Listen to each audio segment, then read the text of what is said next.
telefon. Tom telefon deluje zelo podobno kot na našem planetu vesoljska baza. Otroci pokličejo na tom telefon, kadar jim je dolgčas, kadar so žalostni, kadar so veseli, kadar želijo samo malce poklepetati, kadar potrebujo kakšen nasvet ali da zaupajo kakšno skrivnost. Takrat poklicati na tom telefon. Takoj zabavno na planeti Zemlja. Tom telefon. Takole, otroke na tom telefonu zmeraj na drugi strani pričaka prijazen glas. In če želiš še izvedeti kaj več o tom telefonu, pa povabi v svojo ladjo gospo Darjo Groznik.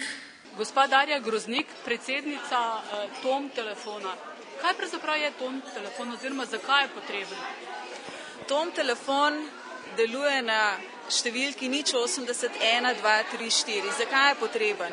O tem nas prepričajo vsakoletni klicalci, 60 000 otrok in mladostnikov se obrne na Tom telefon, od tega naši svetovalci opravijo tako imenovanih svetovalnih klicev približno 10 do 15 tisoč. To so tisti klici, ki so bolj poglobljeni in tem klicam sledi nek konkreten nasvet, nek konkreten odgovor, skratka, to so svetovalni klici. Potreben pa je zato, ker so otroci velikokrat postavljeni pred kakšnimi dilemami, ko iščejo odgovore na vprašanja, pa si mogoče ne upajo vprašati, ne v šoli, ne doma, gre za mogoče kakšne žgečkljive zadeve, seveda v dobu odraščanja je teh vprašanj seveda zelo veliko, bodisi da so otroci žalostni, imajo nek problem, pa ga ne znajo sami rešiti, lahko pa kličejo tudi, ko jim je dolgčas in ko si pač želijo imeti nekoga ob sebi.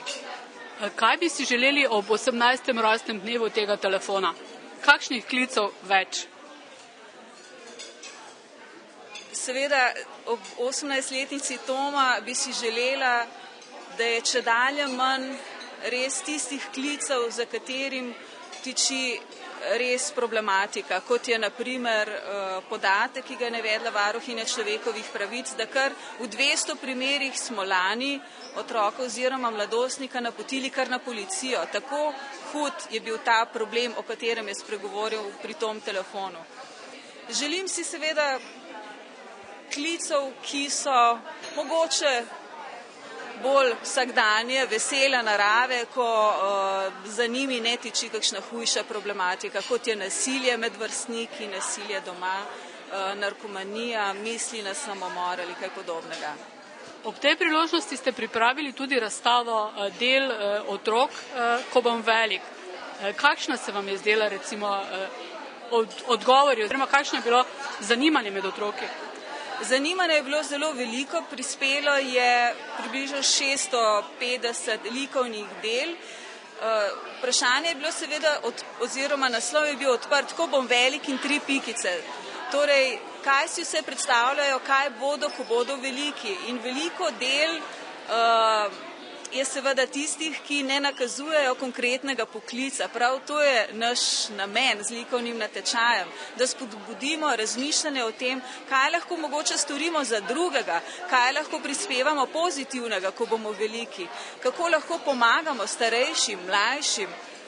Skratka, želeli smo spodbujati to vrstno razmišljanje. Seveda dobili smo zelo različna dela iz cele Slovenije in zelo težko je bilo iz teh 650 del izbrati 30 res dobrih.